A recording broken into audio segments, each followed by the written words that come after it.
I think when we're talking about the genocide that took place in Srebrenica, it's important to stress why Mladic believed he could commit genocide in Srebrenica and draw no meaningful reaction or consequence from the international community. Why Mladic believed that he could bully the United Nations force into withdrawing from the area, even though the United Nations force knew that a genocide was most likely about to take place. Why Mladic believed he could ethnically cleanse the area entirely of European Muslims without drawing any meaningful international reaction or consequence. And the simple reason is that Mladic had already committed these crimes before and there had been no meaningful international reaction. Mladic had already committed genocide in Prijedor. He had already committed ethnic cleansing in Banja Luka, and none of these crimes were met with any real or meaningful international reaction, meaning that there had been a sense of impunity building in Mladic that culminated in his firm belief that he could commit genocide in Srebrenica and get away with it.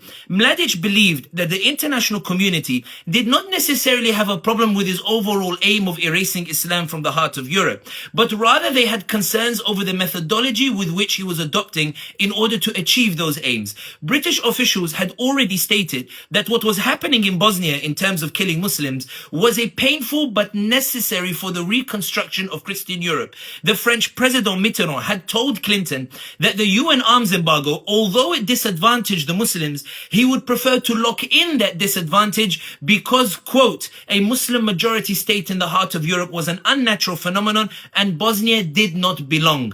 And therefore Mladic believed that if he could make it palatable PR-wise, then the international community would not intervene in order to rescue the Muslims in the way that the international community intervened to save Slovenia from Serbian attack and Croatia from Serbian attack. It is in this context that Mladic would commence to commit the most horrific war crime possible.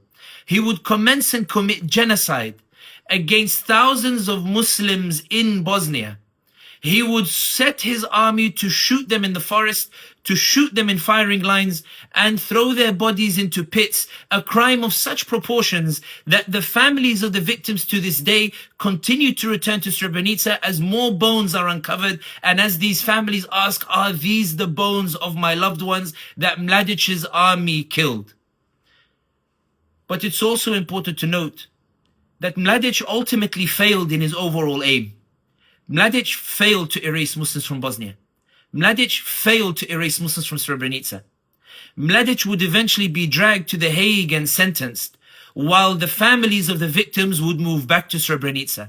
They would go back to their lands. They would move back to their homes. They would go and re-establish their communities. The minarets that Mladic destroyed would be rebuilt.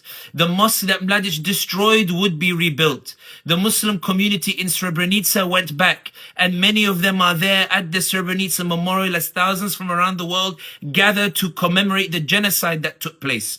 Srebrenica is one of the most horrific war crimes committed in the modern century.